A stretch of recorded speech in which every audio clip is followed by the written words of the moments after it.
Ende abusua endro me bra wo video bi ana efa eye teachers training omo chiremu omo sika akamu over 10 months no omo pese omo sa eka omo sika nti omo demonstration share so police for ebe pam omo se omo fli eye that place ne enko eye GS office wono omo fli enko no Twene Jonas aba be boss parliament any bume e highway ni so o chiremu John Mahama onye no tu omo ka any anese for no eno nso wasanso afaya wo ho o chiremu de wo se obia enya no John Mahama onye ma obia what you say only say endro Chief Justice Tokono obe kasaye efa ne petition na omode ball no say ode ne kunu afri Ghana e de kwakopiem o ewobi man so no e di sent yen sake no emfri ni position no endro obe kasaye echeche insemu abusua na ye di video enso ebremo na ende Twene Jonas almighty Twene Jonas so parliament any boom e de John Mahama afi we de agye yakopon ebam abusua ha eye GH kwa bi media so message oba so ani de mu na wa subscribe say the update bia so etomu onso onsa ebeka bi na wa share ato other platform so ede amaye abusua mame fa wo enko the point no what you say Twene Jonas ne supplement a obo eye John Mahama efa eye teachers training ene eye anesefo ena eye Tokono Chief Justice what you say yenkotie de ekoso America say sometime what you say me be pia America no so nchira kanya me network ene be America na solid ntia de me pie escafo man fuma ko pie jonki fo line no ntia ma me sua escafo ni movement fast ntia ho na me pick dani skani quick so nti se me be pie wi fo bi na mo bo wi gu me so na me ya of course me ko fa bibini akura na odi machi na me hwe no makura say the no obo wi ni ade ba all the same na after say the do my friend in China me kwa brofo no woni omukoye more money moves enti me say don't envy greatness, appreciate greatness and fight hard. I was once like you and I was able to make it. And me who here we are say that copy time me we na kura opa ma brofo no me cash me bank account kro mafa mansion we me ton ana me cash safo egu mbotom me yiba akokura ton me san dani skani so enti what I'm trying to say is stop being jealous and do something with your life. You may never know where it will take you. Better than say better all day. Pebibiye. Now we nya adwuma ya adwene kwan ya obefa so a obe develop ho. Enti se wo sika msua boys no de momunyimi omu sika na ede omu be di ema 5 a wo de se sika na omu de di ma 5 no mbe han hotel ombe to condom so ombe to enuane ombe tua ka sika fa wo de no fa build wo ho se school bi a no akono akusua skills excavator na ni obesua no asua ni twi anansa no dwuma bi no asua na I'm telling you say e common ne wo da se carpenter no asua pebibi sua fa bibi pebibi yo wade na asua ni ye na ye excellent wa dwuma no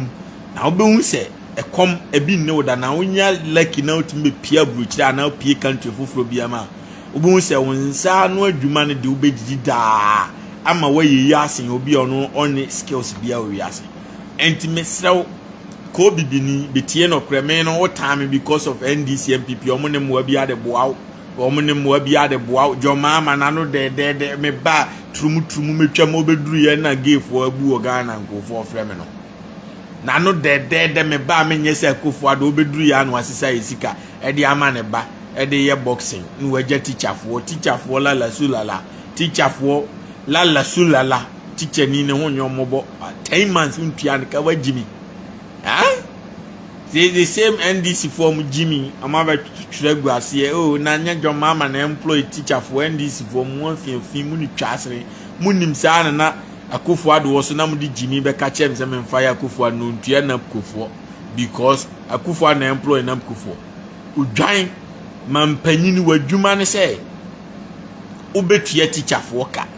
ti dia meche John Mahama mun send video ni man NDC for na magimi amuye illiterate no mama menche mo mampanyina adwuma ubetua teacher for ka ubetua nurse for ka what you say I don't keep the country going man might be leaders in unity teacher for ho no omuye eye oman a or mine be catch you abrabum I am kwasiamai because the people need education and at the same time the people need to survive, and the nurses and the teachers are very, very important than appointees for Jimmy for any ministers and Jimmy for matoto V8 amomo sami jemfika otimu kwa correct me it year teacher for nyina for the next 10 years. Abra last year sami jemfiti drop him and tisamu yes sir, you are not helping the nation. So Mahama, you are failing your job. Now na Jimmy Chief Justice Mateo say maybe catch you say jai. Chief Justice is a name wow ebema NDC enwi ni power bill. Say we afraid mo say the entire 2020 mu wi amu ma akofo ado no eye Mahama suban on because we mampanyin you cannot judge nobody. We sir we autocratic governance. I Trump wa hai otimi deporto citizen nyina wo kroma na judges for na order say hey kan ko to play ko for mo bra na Trump abetwa ntrato mo so say ohwe a judges na kwaje bribe free immigrant for no enu ntino mo force na mana kofa na nsem wo last week na obebojes ye because omo suspending no mo mani deporto obi abi o edientia because the judges have power over the president. Won ya meche no because judges no they are not politicians. Omo a judicial system. And this judicial system no they are independent body. And this suspect is a judge be a kronfo a suspicion or the command or report no man judges no or the court na court a suspended judge no be moment ya mampanyin di Jimmy be suspended judge no e kire say a autocratic governance. Inti abasa next time no we win election a judges no nyi fama o court wa mbepamo o Jimmy sa o mfa o say party no o say NDC party no kwa because enye autocratic e kukrometi na to abama and na judges no omo na interpreting laws enti ne wo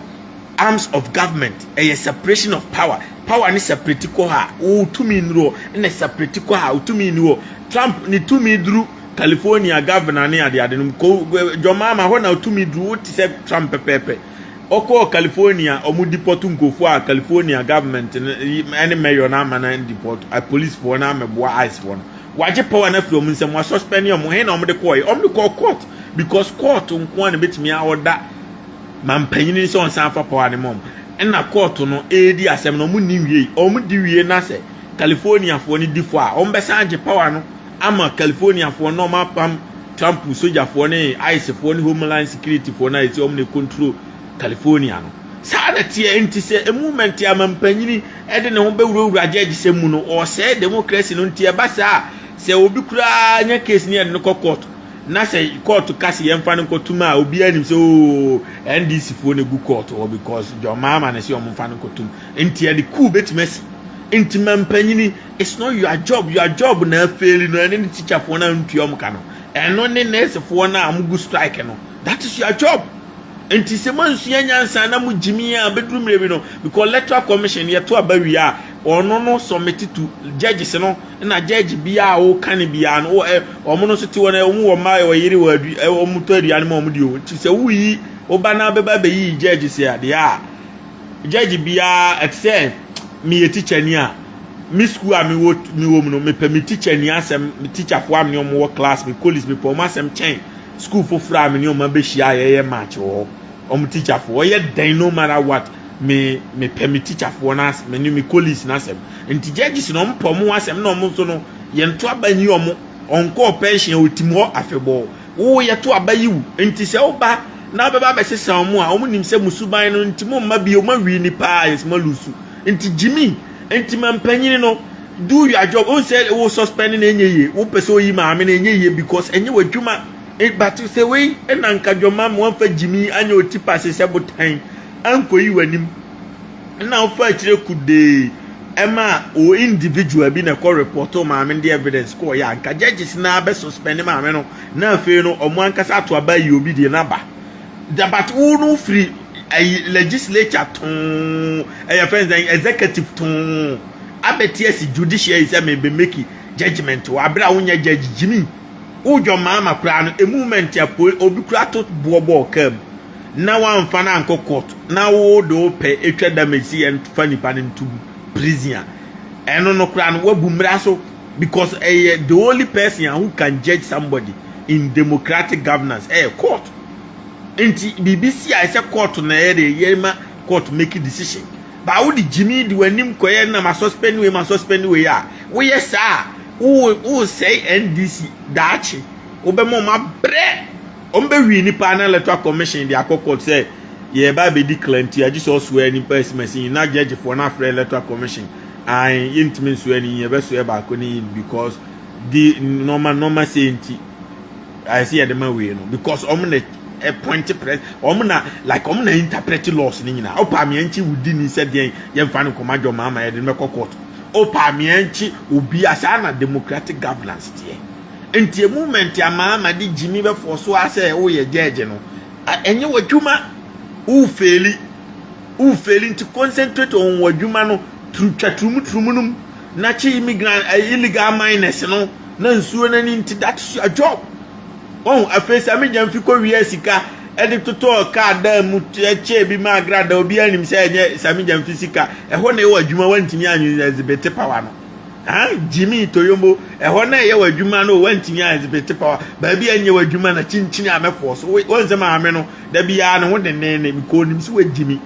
oh yes na judges na nyina hu so ya abo o ma hye na no nkasa wo because omo no mo nye politics omo ye independent body they don't care whether you are NDC or MPP omo de omo judge based on boni and wadi enti wo boni ya wudi Mahama right now they say we autocratic government and a constitution where there is democratic governance we don't entertain autocratic person simple enti jai forget your omo now the evidence I want to come court for omo ebetwa damage no so as enemies hunu na open wow enemies hunu na open wow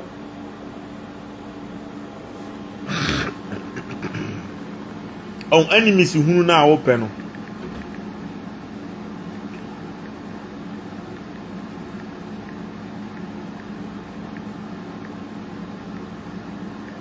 my business associate been testing me $1 million deal we now. I'm responding real quick now. You have to follow my voice.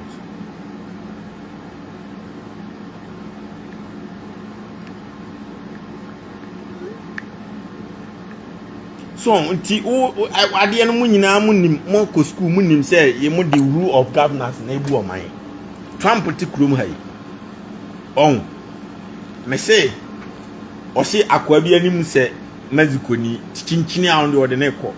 Court for no say omo man mfa no nkọ. Wati ase de no watima ye wontimi ye hu. E na odipoto ma mi bi ne ma omu nyina ya America fo. Na court no man date say time ne be so na on form ma ya. Ombe tu na ban na fi. Court for no betima tu man panyin no. E na Trump di America e de anim guase ye ko form bai. E de ntia because omo na interpret laws no. They are there, they don't care about Trump and Biden. What they care and say they will find justice for the people in the country. And that is their job. And he said, oh no, yeah, man, no. Na Trump say obedi judge say atema. Ono ntimi suspend your move, ono ntimi nko kra, ntimi nko oba no akana nwa kire omo. Sai ono pese o clean America na mo delay no. Because the more now more suspending the same man in deporting for no. Now time will run it because or say at least so deport more than 50 million immigrants. Say be over setting the record. Now mo Jimmy there be an delay to manage bribe of free immigrants for no. And there be over do matembo but when we make channel on power ni nuru because odi agrombe impeach na yina etuna by na ato abafufuro but Ghana judges na e cool no mo hwe wa nche say ujimi no ebeboa because obesa na fi stack with MPP for because esi am judge bi anim say ma autocratic governance ba emwo man no enti electoral commission no we ni so ombema o ma bo figure fufuro at the end of the day o mo na mo de be to o mo Supreme Court o mo ba o be pam foolish case enko ba bia he na eko so enti wo no ye wadwuma simple enya nkwokyere de obi nye wonya judge no akese na chief justice meyi no akobokro no wawie osika wasese esika de akoma obade aye boxing kwase ha na aka bibi a kire wo wonam ga na wo monenam mo afiafi dada no manya boxing nya na no ya mo ba ye na mo se esika no kwa mo tugu wan na akasa ma John Mahama obi aka cho say yesika na de ma obade ko ye boxing no obi aka ho asem abruwa na wawie na mo $50 million ko high private jet e man ko dwarim no wan na tu wan na suspend nyi yesika na musmu wia an sami jamfi o pa am fan to am Twene Jonas bianku no se me se last year no nam form aden na ne oye millionaire wan na ba wiase a otimi de 5 months pedani millionaire wiase en na shawofo NDC fo na twitwa kire mba mi ntimi post me pese me post obi afie na akromfo ko wia na obi kodi ne bone om ya be hye me ashawofo sami jamfi baby mama sinyina obi a o isle gondan $400,000, $500,000, $600,000 unye billionaire obedenya $500,000 at to fiacha we shawofo enti munyina am ya akromfo enti there's nothing different from money omo nothing different munyina am nka no kre wo ba wo si o me ba 24-hour economy wo beduru ye economy ne wo hin common teacher for common nurses for musica what time they are boxing am oba enti what makes you different from them?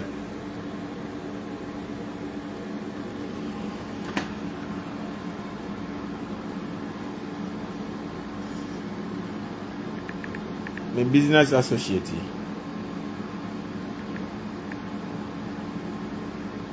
Oh,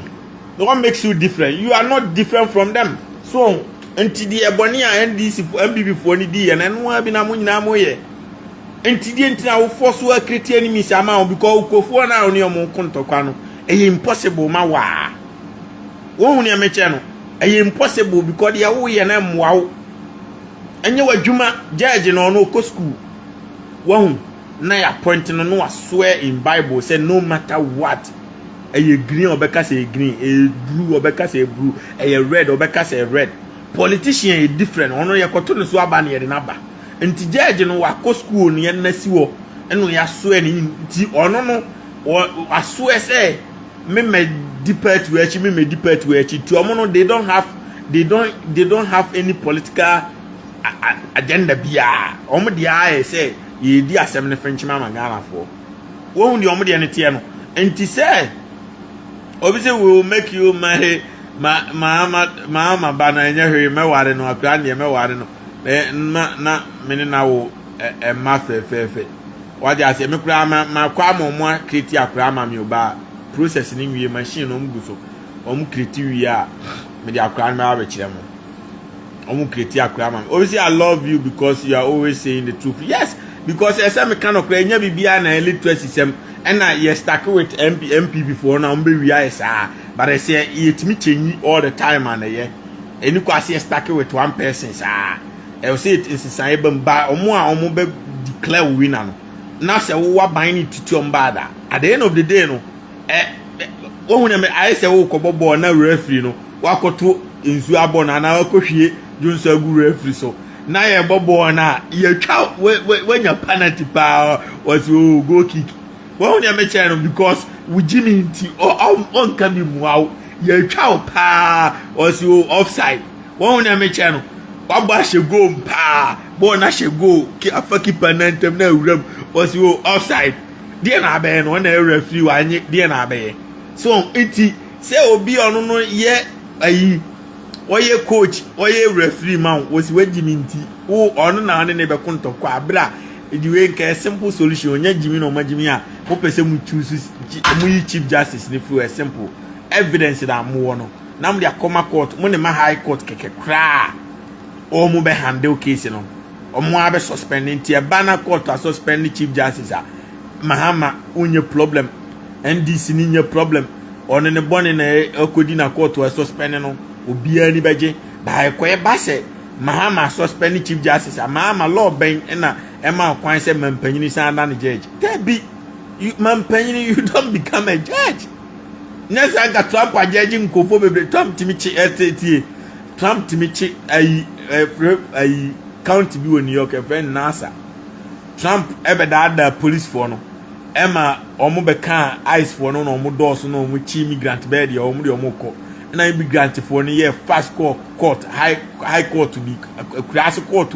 a class court no stop Trump and in police for ni na one more man for immigrant ba go kranko e die ntia because court no ye powerful chair Trump no and a Trump to us only we only I feel Trump say o ha a kra so court no mu nyina o ma dwen ya adwuma o ma gege bribe what they say court no simu release o ma o mu choice so mu release o mu Trump wa feel Trump buafu wakana nwa kire mba Korea say an Korea hwe Korea say sim follow law no simu nyi o mu mpie e de na be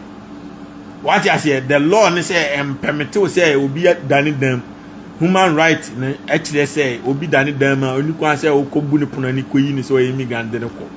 what they say enti se wo hia no abonte na wafa na e different ba say wo bo wura obi afie eyi omo ne de it against human right it court no say against human right it Trump nya obi anon ko ni baby ampani ampa omoji court no e o da Trump man ja omo court kitikiti bi o but udintia because that is the rule of law and the court o kana e fine and the mampanyini kana e fine ti dia mecho no mampanyini nya judgment o dia an say we governance o be hwese ye ka kwan yesu school dan won e ba law ni interpretation I court for no kwan na ye na order betimi aye